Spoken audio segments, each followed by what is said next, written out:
How do we know if our students are actually learning? What are the signals? Yes, we have tests and quizzes and that kind of stuff, but what are the real signals of learning? I'm going to share one of them with you. I'm Mathew Georghiou. I'm the creator of TeachingSuperhero.com, where I share how educators can apply experiential learning and game-based learning to boost student engagement and make teaching easier. Okay, so how do we know students are learning beyond the typical assessments that we might normally do in a course or classroom or training? So one of the ways is a little bit different, and it's conversations, specifically how the conversations change with your students. So what do we mean by conversations? Well, if you're doing some type of live class and you're talking, discussing, reflecting, there's a conversation that happens. How engaged are students in that conversation with you?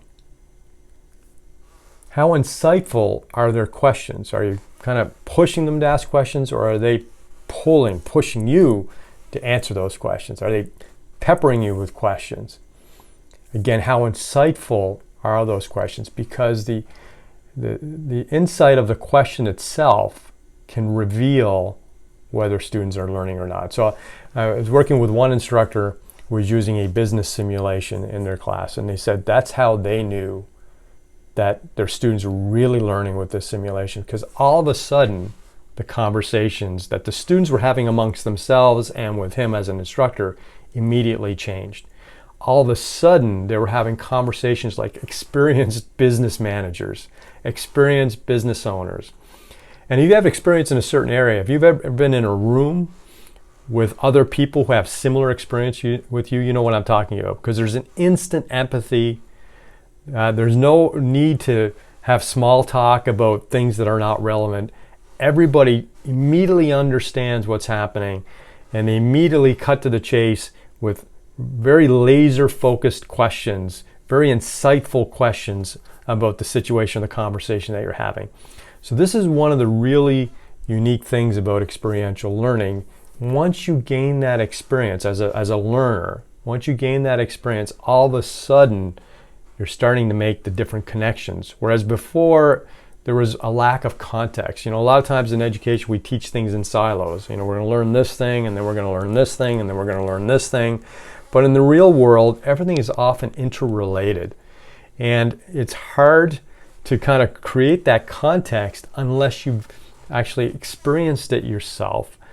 You've been part of it. You know, so it's like almost like riding a bike, right? If somebody has never ridden a bicycle before, they can watch somebody ride a bicycle, they can watch videos, you can talk about it.